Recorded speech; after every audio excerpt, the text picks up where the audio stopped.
সরকার বলছিল আমরা সুন্দর করে জীবন যাপন করছিলাম, সুন্দর টাকা ইনকাম করে বাড়িতে নিয়ে গেছিলাম। এখন এখন আমি এই 2 মাসেরও ভাড়া দিতে পারিনি মামা, আমি কি করবো কর?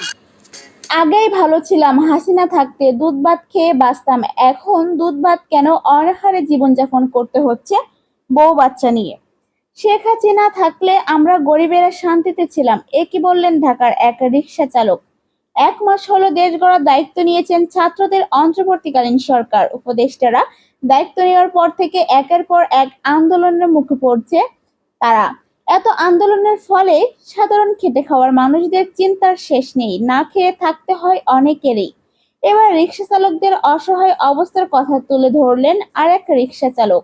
তিনি বলেন, আগে আমরা ভালো ছিলাম, দুধ ভাত খেয়ে বাঁচতাম।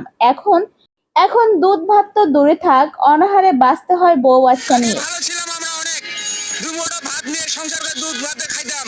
এখন দুধ ভাত কেন, এখন ওনারে থাকতে হবে বউ বাচ্চারা নিয়ে। তা যদি ইনকাম না করতে পেটে মানুষকে খুন করবো। আমি যদি ইনকাম বউ বাচ্চা না করে মিলে খাইতে পারি, তা আমি কি করবো এখন? আগের সরকার যে সিদ্ধান্ত নিয়েছিল তাতে আমাদের উপকার হয়েছিল।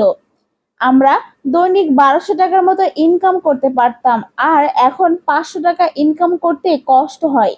ইনকাম না করতে পারলে তো আমাদের চুরি ডাকাতি করা ছাড়া কোনো উপায় থাকবে না। বর্তমান সরকার তো আমাদের দিকে তাকায়ও না। আগের সরকার অটোরিকশা অবৈধ করেছিল, এখন আবার বৈধ করে দেওয়াতে আমরা না খেয়ে আছি। গরিবদের জন্য আগের সরকারই ভালো ছিল।